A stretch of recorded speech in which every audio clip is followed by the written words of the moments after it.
Тогава Господ каза на Авраам: излез от отечеството си, от рода си и от бащиния си дом и иди в земята, която ще ти покажа.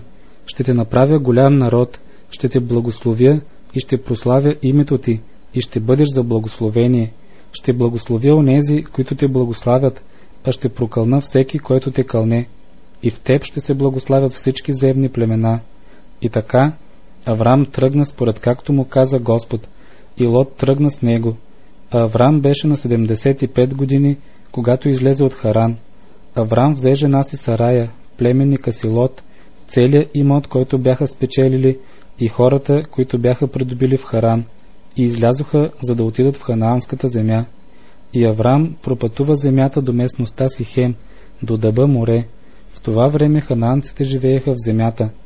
Тогава Господ се яви на Авраам и каза: на твоето потомство ще дам тази земя. И там Авраам издигна жертвеник на Господа, който му се яви. Оттам се премести към хълма, който е на изток от Ветил, където разпъна шатрата си. Ветил оставаше на запад, а Гай на изток. И там издигна жертвеник на Господа и призова Господното име. После като прибра шатрите си, Авраам все напредваше на юг, а в земята настана глад. Затова Авраам слезе в Египет да поживее там, понеже гладът беше се усилил в ханаанската земя.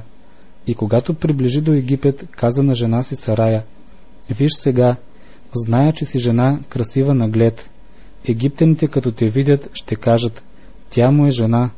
И мен ще убият, а теб ще оставят жива.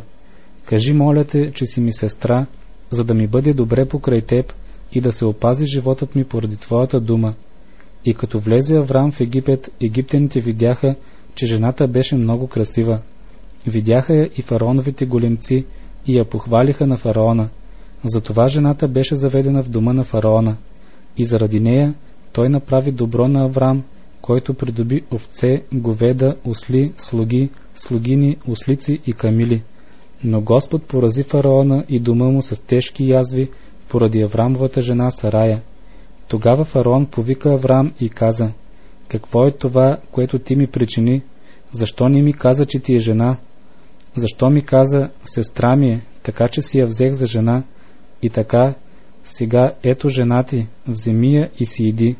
И фараон нареди на свои хора да изпратят него, жена му и всичко, което имаше.